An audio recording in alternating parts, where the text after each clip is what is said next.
Une astuce de créativité, je t'en parle tout de suite.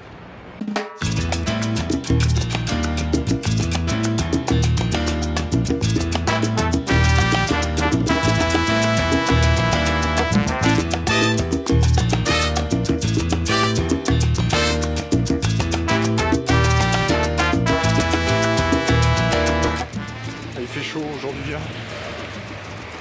Alors aujourd'hui, oui, alors quand on a...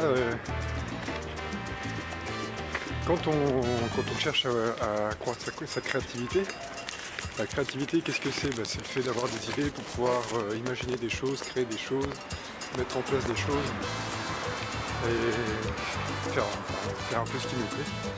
Alors la créativité, ça repose sur une idée, ça repose sur une idée essentielle. Justement, c'est les idées.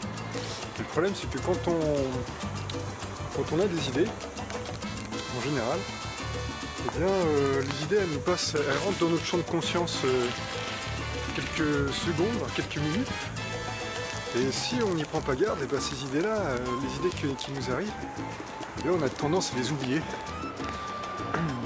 Ça m'est arrivé quelques fois. C'est que j'ai une idée qui m'arrive, et puis tout de suite derrière, il y a une autre idée qui m'arrive. Par exemple, si je suis en train de méditer, ou si je suis en train de courir, ou si je suis en train de marcher, j'ai une idée qui arrive, une autre qui arrive, puis peut-être une troisième qui arrive. Et puis je commence à développer par exemple la première idée.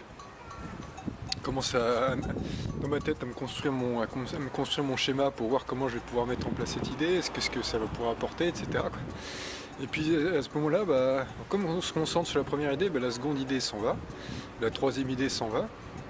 Et il ne nous reste plus qu'une idée sur trois en gros. Alors que les deux étaient pas mal, les deux qui suivaient pouvaient être pas mal. Donc à mon avis, la meilleure chose à faire, c'est que dès qu'on a une idée, il faut la noter. Donc il faut avoir à disposition à côté de soi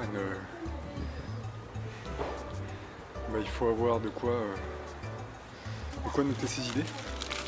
Donc voilà, après, pour noter ses idées, alors moi ce que je conseille, c'est d'avoir, ce que je conseille, si je peux me permettre, c'est d'avoir un carnet, et au moins un carnet, c'est-à-dire se balader sur soi avec son petit carnet, ou alors pour les plus modernes et les plus high-tech, il y a chacun a éventuellement un smartphone dans la poche, et sur le smartphone, je crois que c'est Evernote qui marche bien et qui cartonne pour ça.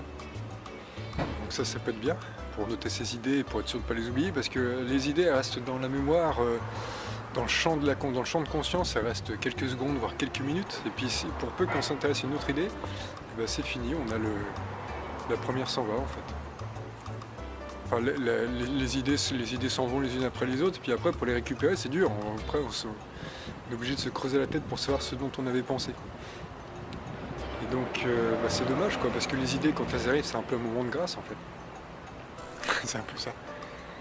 Et donc voilà. Après,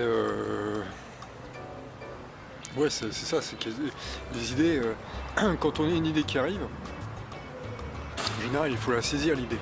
C'est-à-dire qu'on peut avoir une bonne créativité qui marche bien, avec plein d'idées qui nous arrivent à la conscience. Mais l'idée, quand une idée arrive, c'est en général, c'est vraiment ça. C'est un moment particulier quoi. Donc oublier une idée, c'est gâcher un peu, c'est du gâchis en fait. Donc noter toutes ces idées, comme ça une fois qu'on recherche des idées, on va dans son carnet, on va dans son truc là, dans son téléphone, ou alors moi ce que je fais c'est que je les note dans un document Word, un document bloc-notes là sur mon ordi. Puis quand j'ai besoin d'idées, je vais piocher dans mon doc bloc-notes en fait. Donc ça permet d'avoir plein d'idées, toujours avoir une source d'idées en fait. Voilà, écoute, si t'as aimé un pouce, si t'as aimé cette vidéo, tu mets un pouce, si t'as pas aimé, tu mets un moins. Tu peux t'abonner, tu peux me suivre sur Facebook. Une vidéo par jour du lundi au samedi à 6h30 t'import. Et je te retrouve plus tard pour une nouvelle vidéo. Salut!